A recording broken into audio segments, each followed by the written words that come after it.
Malam itu, hujan mengguyur deras. Angin mengetuk-ngetuk jendela rumah milik Bu Lilis. Seorang janda berusia 50-an yang tinggal sendirian di pinggiran desa. Rumah kayu warisan orang tuanya itu sudah tua. Kayunya lapuk dan sering mengeluarkan suara-suara aneh saat malam tiba. Tapi Bu Lilis sudah terbiasa. Pukul 2 dini hari, ketika Bu Lilis baru saja hendak memejamkan mata, terdengar ketukan pelan di pintu depan.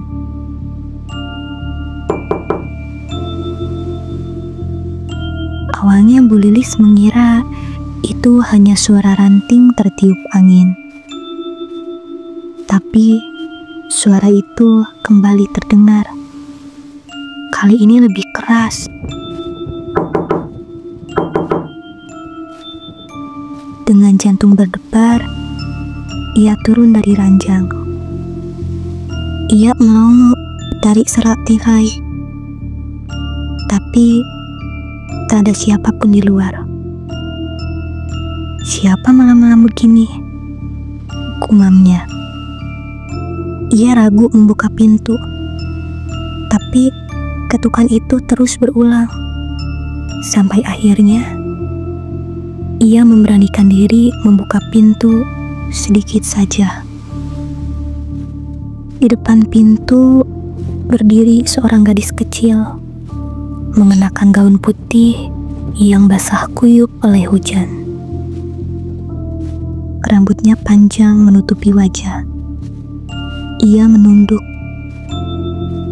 "Bu, bolehkah saya numpang berteduh?" ucapnya lirih. Bu Lilis terdiam.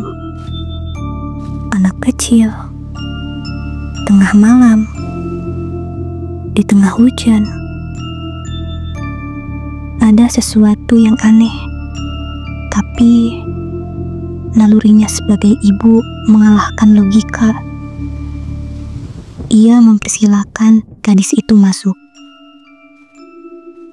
"Namamu siapa, Nak?" tanya Bu Lilis sambil memberikan handuk. Tapi gadis itu hanya diam. Ia duduk membelakangi Bu Lilis. Rambutnya basah menempel di punggung. "Orang tuamu di mana?" tanya Bu Lilis lagi. Masih tak ada jawaban. Saat itu, listrik tiba-tiba padam. Rumah menjadi gelap gulita. Bu Lilis menjerit kecil, lalu mengambil senter dari laci. Tapi saat cahaya senter diarahkan ke ruang tamu, gadis itu sudah tidak ada. Tidak ada jejak air di lantai. Tidak ada pintu terbuka. Seolah tak pernah ada siapapun yang masuk. Dengan tubuh gemetar, Bu Lilis mengunci semua pintu dan jendela. Ia kembali ke kamarnya dan mencoba tidur. Meskipun jantungnya masih berdebar. Keesokan harinya, Bu Lilis menceritakan kejadian itu pada tetangganya, Pak Jaya. Wajah Pak Jaya langsung berubah pucat.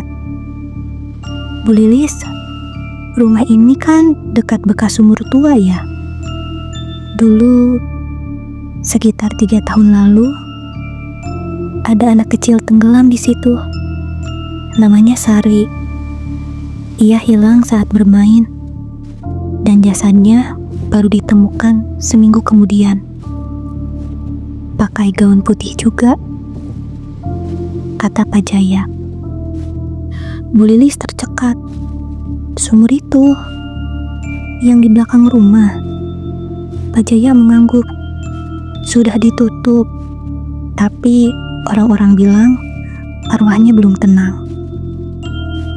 Malam berikutnya Bu Lilis kembali terjaga.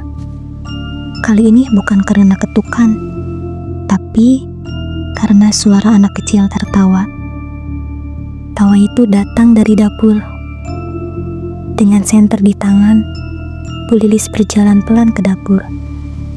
Suara tawa itu berhenti, tapi ada bekas jejak kaki basah di lantai menuju sumur di belakang.